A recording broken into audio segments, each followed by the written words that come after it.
안녕하십니까. 플레드입니다. 자, 여러분들, 오늘은 지난번에는 우리가 이제 자동차 업종에 대해서 전반적인 내용을 공부를 했고, 오늘은 좀 세부적으로 들어가자고요. 자동차 업종은 이제 전통 제조 업종으로 우리가 분류를 하기 때문에 재미가 별로 없어요. 그죠? 자동차 부품주가 뭐 한 5년 전, 뭐 7년 전, 뭐 이때만 하더라도 자동차 부품주들의 테마가 만들어졌었습니다. 그때만 하더라도 자동차 부품주가 시장에 크게 이제 알려지지 않았기 때문에 테마성 흐름들이 나왔었는데 이제는 누구나 다 알죠. 그렇기 때문에 자동차 부품주의 어떤 상승 탄력 이런 것들도 기관들이 완전히 달라붙어가지고 끌어올리기 전까지는 잘 안 올라간다고요. 그래서 자동차 업종을 매매를 할 때는 요즘엔 뭐 테마성 흐름들 이런 거를 좀 따져 보셔야 되겠죠. 물론 현대차, 기아차, 만도, 뭐 현대모비스 이렇게 대형주를 좋아하시는 분들 자동차 업종의 업황이 좋아졌을 때 그때 제가 이제 말씀을 드릴 거예요. 이제부터는 자동차 업종을 보십시오라고 이제 업종 브리핑을 항상 제가 뭐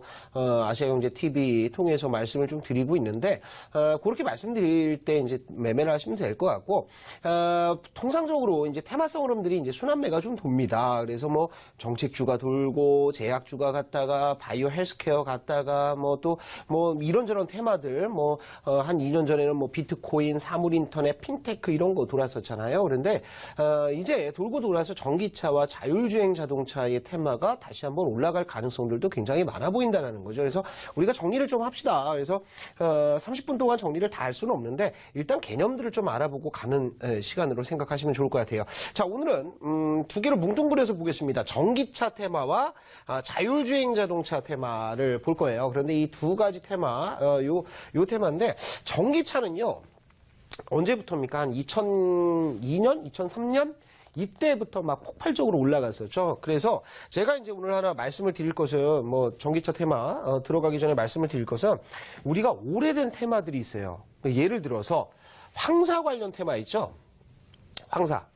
여러분들 황사 관련 테마는요. 뭐 90년대 후반부터 시작해갖고 중국에서 황사만 날아왔다라고 하면 뭐 크리넨사이언스나 이런 종목들이 상한가가 썼는데 요즘에는 황사 테마 올라갑니까? 미세먼지 테마 올라갑니까? 안 올라가죠. 그 다음에 뭐 AI 관련해서 AI 뭐 백신주들이 굉장히 많이 튀었었잖아요. 그러니까 뭐 구제역이 발생한다든지 아니면 AR라든지 이런 어떤 조류독감이라든지 이게 나오면은 막 상한가 한 방, 두 방, 세 방 막 이렇게 나왔었는데 안 가죠. 왜 안 가냐면 사람들이 너무나 많이 합니다. 이 테마에 대해서. 그러니까 뭐 재료만 뜨면은 무슨 테마 그래갖고 거기에는 전부 다 개인들밖에 없어요. 그렇기 때문에 잘 안 올라가는 거죠. 그래서 일단 전기차 테마도 너무 오래된 것은 맞습니다. 그죠? 그리고 전기차 테마에 들어갔던 종목들 중에서 뭐 지금 시장에서 없어진 테마들도 굉장히 많고요. 그래서 제가 이제 두 가지를 같이 보자라고 말씀을 드린 것은 두 가지 테마의 성격이 좀 다르다라는 거죠. 그래서 여러분들 종목들을 좀 나눠서 보셔야 돼요. 두 개를 똑같이 보시면 안 되고. 어찌됐든 우리가 이제 그 테마들 전기차 테마 요거를 좀 보시면은 어떤 내용들이 있냐면 우리가 전기차를 얘기를 할 때요. 또 하나를 봐야 되는 것은 수소차입니다. 그러니까 업계 내에서 이건 아직까지 수소차에 대해서 테마가 크게 불지는 않았어요. 그런데 어떤 내용들이냐면 전기차 테마가 전기차가 이제 시장에 나오게 되고 그렇게 되면은 과연 이 전기차가 친환경이냐 이거는 고민을 해봐야 된다 이런 얘기를 하죠. 왜냐하면 전기를 갖다가 충전을 시켜야 되기 때문에 그러면 뭐 저 화력 발전을 어쩔 수 없이 돌려야 되는 거 아니냐. 그래서 업계 내에서는 수소차에 관련된 이슈들이 조금씩 나오고 있는 상태입니다. 지금 현대차에서도 수소차는 하나 나와 있어요. 투싼이죠. 투싼 모델이 나와 있는데 수소차 쪽으로도 테마성 흐름들이 만들어질 가능성도 있어요. 그래서 이거를 같이 이제 묶어서 보신다. 친환경 자동차 쪽으로는. 그러니까 이거는 베이클 쪽이에요. 베이클. 그죠?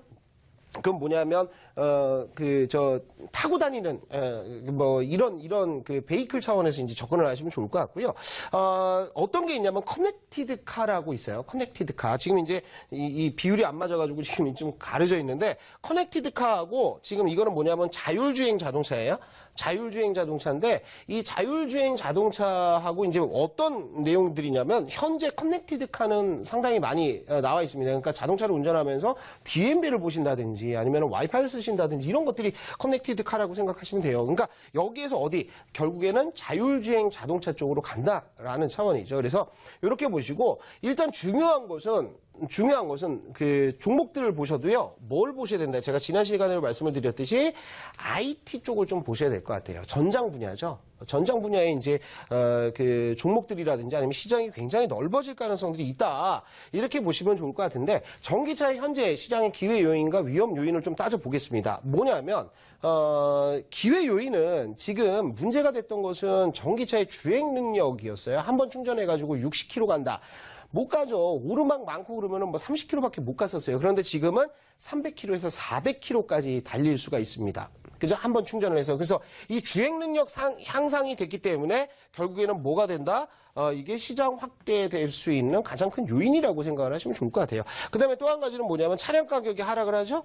왜? 정부에서 계속해서 뭐 지원책들이 좀 나오고는 있어요. 여기에다가 대량 생산을 하고, 가능하기 때문에 차량 가격들이 점차 다운이 되고 있는 상황입니다. 물론 이제 테슬라의 모델 3나 뭐 이런 것들이 1억 원 넘는 호가를 보여주고는 있습니다만, 예전에 비해서는 굉장히 저렴해진 것은 맞죠.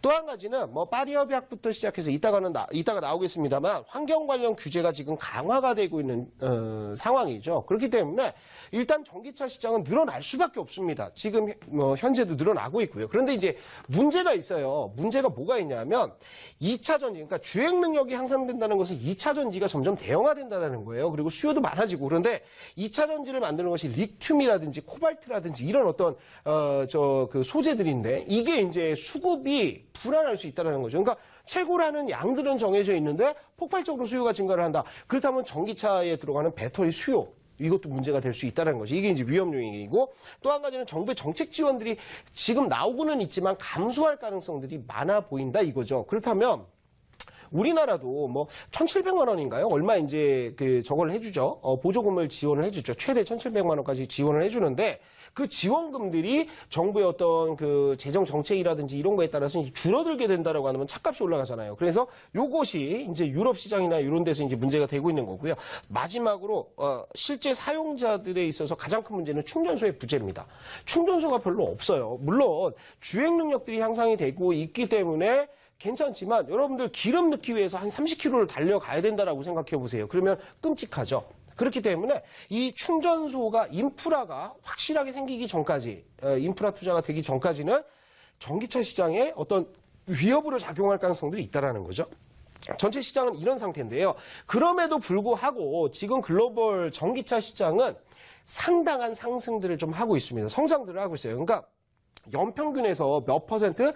37.7% 정도 증가를 하고 있습니다. 그러니까 글로벌 시장에서 전기차가 지금 뭐 2016년, 2017년 여기를 보시면 뭐 상당히 많이 보급이 되고 있는 상태는 맞아요. 그런데 상승의 각도가 굉장히 가파라진다는 거죠. 점점. 왜? 지금 이제 테슬라에서 모델을 내놨고, 현대차도 내놨죠. 그 다음에 뭐 BMW라든지 이 라인업들이 굉장히 많이 늘어날 가능성들이 있기 때문에 이쪽의 글로벌 전기차 시장의 성장성들은 앞으로 담보될 수밖에 없다. 언제까지? 2020년에서 2030년까지는 계속해서 초고속 성장을 보일 수밖에 없는 시장이다. 이렇게 보시면 좋을 것 같아요. 자, 그리고 아까 이제 말씀을 드렸듯이 이게 이렇게 나올 수밖에 없는 이유는 파리 기후 협약이라는 협약들이 있어요. 그래서 세부적인 내용까지는 뭐 아실 필요는 없죠. 근데 어쨌든 교토 의정서부터 시작해갖고 지금 파리 기후변화 회의까지 진행이 되면서 그러니까 뭐 골자는 그거예요. 약간의 강제성들이 계속해서 생긴다라는 거죠. 강제성. 뭐 온실가스 감소에 있어서 그전에는 그냥 우리 감소하자로 끝났는데 이제는 이제 약간 의무라든지 아니면 강제성들이 생기면서 이렇게 됐을 때 뭐 이러면서 여기서 나왔던 테마들이 뭐 탄소 배출권 테마 이런 것들이잖아요. 그런데 이제는 탄소 배출권 이 문제가 아니라 전체적으로 이제 다운을 시켜야 된다. 그렇다고 한다면 화력 발전도 줄여야 될 거고요. 그다음에 뭐 자동차 연비 규제라든지 뭐 아니면 뭐 온실가스 배출 규제라든지 이런 것들이 굉장히 많이 생길 수밖에 없는 시장이다. 이렇게 보시면 좋을 것 같아요. 자, 그렇다면 전기차 시장이 이렇게 폭발적으로 성장을 좀 하고 있는데 제일 중요한 부분들이 무엇일까를 좀 생각을 해보면 좋을 것 같아요. 그게 이제 여러분들 투자의 포인트가 될 건데. 자, 여러분들 생각을 해보세요. 지금 자동차를 만드는 회사들 중에서요. 부품 공급을 하는 업체들이 있어요. 그런데 요즘에 이제 그런 거죠. 뭐 이따가 뭐 종목들을 제가 자세하게 좀 말씀을 드리겠습니다만 테슬라에 무슨 부품을 공급한다 그래서 테마주로 엮여가지고 막 급등을 했던 종목들이 상당히 많이 있습니다. 그런데 전기차 테마는 이제는 뭐다? 실질 수요 중심으로 좀 변화를 해야 될 것 같다라는 생각들이 드는 거죠. 그러니까 무슨 얘기냐면 이거예요. 이거 뭐냐면 전기차 테마가 기대감, 이전에는 한 10년 전에는 기대감 가지고 올랐다고요. 그때는 전기차가 어떤 건지도 몰랐어요. 개념도 잘 정립이 안 돼 있었고요. 그러니까 우리나라의 막 이전 정부죠. 뭐 이명박 정부, 그 이전 정부에서도 뭐 전기차 나오니까 막 골프, 카트 나오고 막 조그만 차 나오고 막 그랬었잖아요. 그게 다 망했죠. 그죠? 그런 기대감들이 있었어요. 그런데 기대감, 약간의 어떤 컨셉카 이런 개념이었었는데 이제는 뭐냐면 실질 수혜주, 그러니까 시장이 만들어지고 있기 때문에 실질 수혜주가 중요하다라는 거죠. 실질 수혜주. 그러면 실제적으로 수혜를 받을 수 있는 쪽이 무엇인가를 봤을 때 자동차 부품 쪽이겠느냐? 그렇진 않다고 보이는 거죠. 왜? 이런 거예요. 전기차에 있어서 부품의 원가 구조를 좀 보시면 원가가 뭐 여러 가지가 있습니다. 뭐 모터라든지 제너레이터라든지 아니면 차체라든지 뭐 여러 가지 이제 저런 것들이 있는데 가장 큰 부분을 차지하는 게 뭡니까? 이거죠. 그죠? 이게 뭐였어요? 이온 배터리. 그죠? 이게 뭐예요? 이게 2차 전지예요. 전지의 비중이 45%였습니다. 그런데 이랬었는데 주행거리가 점점 늘어나면 늘어날수록 리튬이온 전지가 비중이 얼마를 차지하냐면 지금 72% 이상을 차지한다는 거죠. 배터리 쪽에 있어서 가장 원가가 많이 들어간다는 거예요. 무슨 얘기인지 아시겠죠? 자, 그렇다면 앞으로 주행거리가 더 늘어나요. 그죠? 그렇다고 한다면 원가 중에 가장 큰 부분을 차지하는 것은 뭐다? 2차 전지다. 그렇기 때문에 전기차가 성장을 하면 자동차 업계가 자동차 만드는 완성차 업체들이 주가가 날아가는 게 아니고, 그죠? 테슬라는 뭐 기존의 어떤 화석연료 자동차를 쓰지 않고 전기차만 팔기 때문에 테슬라의 주가는 계속해서 올라가겠죠. 하지만 현대차라든지 기아차라든지 이런 쪽에서는 시장을 내가 이제 화석연료차, 뭐 휘발유차라든지 경유차 시장을 이만큼 갖고 있었어요. 그런데 이거를 뭘로 교체하는 거야? 일부씩 띄어가지고 전기차로 교체하는 거라고요. 그러면 매출의 단가는 올라갈 수가 있어요. 그러니까 외형 성장할 수가 있겠죠. 전기차는 아무래도 좀 더 비쌀 가능성들이 있으니까. 그런데 이게 신규 시장이냐 아니면 교체 수요냐라는 점들이죠. 교체 수요입니다. 그죠? 자동차 부품주들도 역시나 마찬가지예요. 이 시장에서 내가 휘발유 자동차에 들어가는 부품들을 공급을 했었는데 그게 아니고 그거는 점점 줄어. 그 시장은 점점 줄어. 그리고 뭐가? 전기차 시장이 늘어. 그러니까 요 시장에서 교체 수요만 지금 돌고 있는 거라고. 그렇다면 자동차 부품주를 살 거냐 아니면 완성차 업체를 살 거냐 이거는 고민을 해봐야 되는 거예요. 그거보다는 뭐다? 2차 전지 쪽. 그러니까 새로운 이거는 어쩔 수 없이 들어가야 되는 거 아니에요. 그죠? 그러니까 새로운 요런 쪽의 어떤 시장들이 실질적으로 수혜를 받을 가능성들이 있다라는 점들이죠. 그러니까 2차 전지가 중요한 것이 지금 모바일 기기들이 계속해서 대형화가 됩니다. 그리고 오래 쓰기 위해서 뭐 갤럭시 노트 7의 발화 사건이 있으면서 2차 전지에 대한 안전성 이런 문제들이 계속해서 생기고는 있지만 어쨌든 스마트폰 있죠? 스마트폰 있고요. 그 다음에 또 뭐 있어요? 노트북. 그죠? 노트북. 이런 모바일 기기들이 굉장히 많아져서 여기에서도 2차 전지 수요가 증가를 하고 있는데 전기차는 더 크단 말이에요. 여기에다가 뭐 있습니까? 뭐 ESS 시스템이라고 얘기하죠. ESS. 그래갖고 뭐 에너지 저장 시스템. 여기에도 초대형 전지들이 막 들어가. 그러니까 2차 전지에 대한 수요들은 전기차 시장이 확대가 되면 될수록 성장할 수밖에 없다라는 점들이죠. 네, 그죠? 그렇기 때문에 여러분들이 보셔야 될 것은 뭐다? 전기차 부품주들도 좋지만 2차 전지 쪽을 좀 보시는 게 오히려 더 합리적이지 않나 이런 생각이 듭니다. 그래서 뭐 지금 중요한 것은 여러분들이 체크를 하셔야 될 것은 테슬라 이런 업체나 아니면 중국 업체에 부품을 공급하는 공급사들도 이제 좀 보셔야 될 것 같고요.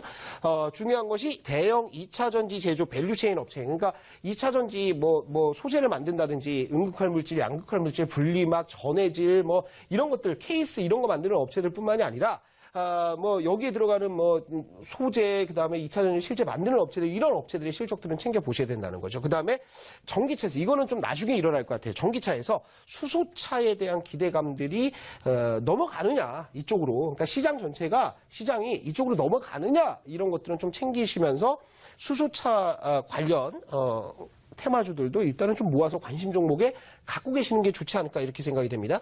자, 이렇게 정리를 하고, 그럼 실제로 어떤 종목들이 있느냐 잘 보이실지는 모르겠는데, 이거를 다 지금 설명을 못 드려요. 차트도 받을 수 없어요. 시간이 짧기 때문에. 그래서 이것을 이제 뭐 조금 더 보신다라고 한다면 뭐 있습니까? 우리 홈페이지 있죠? 우리 뉴고수비고 홈페이지 있어요. 그래서 만세타임이라고 검색을 하시면 됩니다.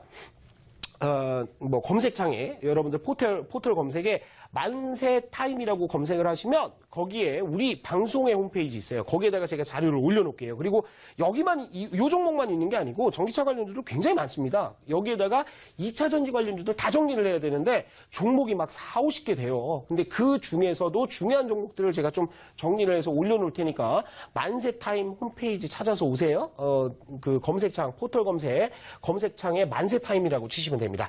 어쨌든 뭐 지금 뭐 우수 AMS라든지 화신테크라든지 뭐 이런 종목들이 있죠. 그죠? 이런 것들은 여러분들 잘 알고 계실 거예요. 그런데 나머지는 지금 뭐 삼진 L&D라든지 아니면 NS라든지 P&E 솔루션, 그리고 뭐 있습니까? 뭐 PS텍이라든지 이런 것들은 2차 전지 관련주들이죠. 같이 끼어가는 거예요. 2차 전지 관련주들 같이 보시면 좋을 것 같고, 코디에스가 어떻게 될지는 모르겠어요.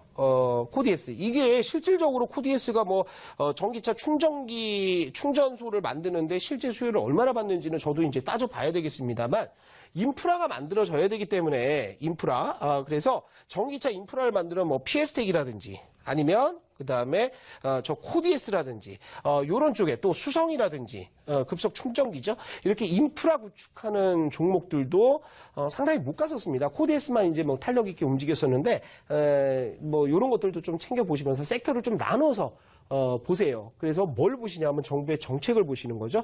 올해 2017년이죠. 2017년 예산안을 보면 전기차 관련해서 특별하게 예산들이 편성이 되지는 않았어요. 그런데 제 생각에는 2018년, 2019년 가면 갈수록 파리 협약이라든지 이런 그 글로벌 시장에서 어떤 규제들 때문에 전기차에 대한 투자들은 많아질 수밖에 없습니다. 그래서 거기에 정책들의 전기차 충전소 그 지원책들 이런 것들이 나오면 얘네가 올라갈 가능성들이 있는 거죠. 그래서 요거는 좀 따로 모아놓는다, 이렇게 생각하시면 될 것 같아요.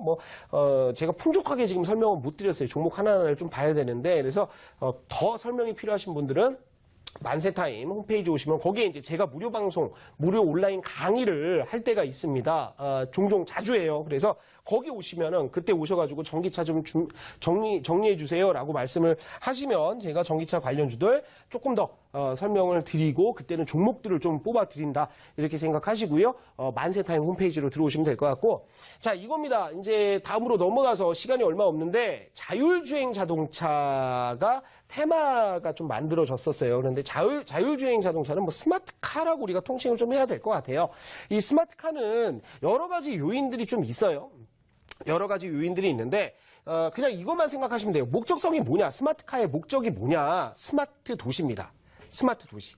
스마트 시티라고 얘기를 하죠. 그러니까 한 3년 전에 중국 스마트 시티 관련 테마가 한번 만들어졌었죠. 그런데 현실화되지는 않고 있는데, 스마트카부터 시작해서 여기 스마트카가 만들어지고 자율주행 자동차가 만들어진다고 한다면 도로부터 시작해갖고 모든 것들이 IT로 다 묶여버리게 됩니다. 그러면 자동적으로 스마트카는 그러니까 자율주행 자동차는 스마트 시티와 연관이 돼 있다라는 거예요. 이거를 이제 전제로 깔고 이제 넘어가시면 될 것 같아요.